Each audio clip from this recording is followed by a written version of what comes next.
Pagdating naman sa mga negosyong may kinalaman sa teknolohiya, hindi rin nagpapahuli ang mga Pinoy.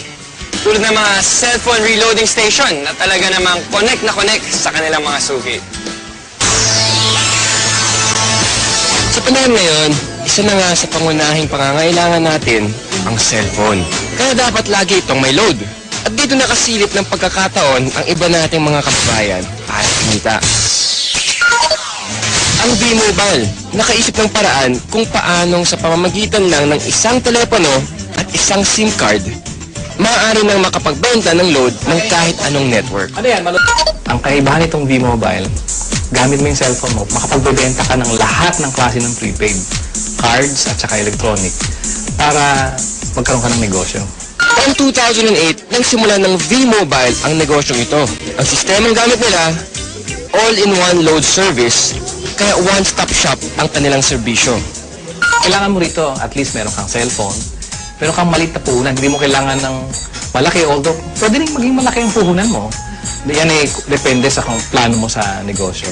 Kung gumagamit ka ng internet, napakasimple lang gagawin mo. Punta ka sa aming www.loadextreme.ph. Tapos pag nakita mo na itong website nito, diba, yung online loading, kiklik mo, lalabas dyan yung aming dialog box. I-enter mo yung account mo, papasok mo. So, in this case, pipiliin ko na lang, papasok ko yung aking sikretong PIK. Tapos mamimili ako ng produkto. Tapos, lalagay ko yung cellphone number. Kiklik mo ngayon yung send load. Pag okay natin, yun na. Pero paano ka nga ba kikita sa negosyong ito? Halimbawa, may magpapaload sa iyo ng 100 pesos. Ang mababawas sa load wallet mo ay 90 pesos lang. Ibig sabihin, may 10 piso kang kita sa bawat 100 na i-reload mo sa iyong customer.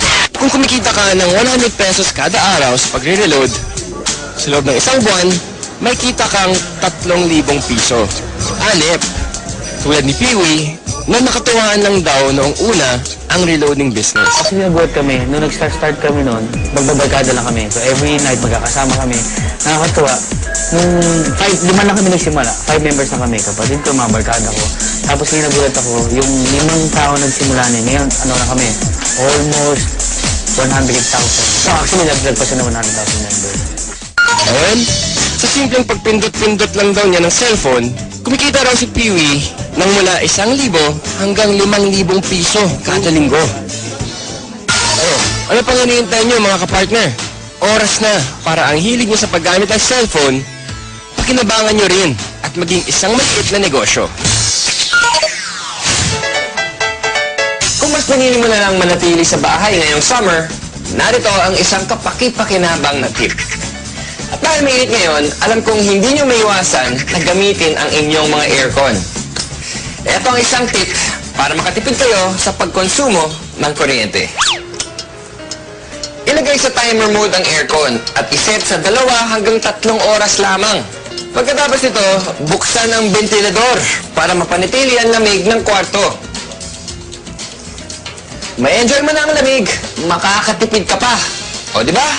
Pwede naman eh.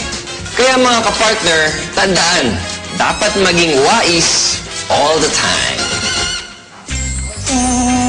Ano bang masasabi natin?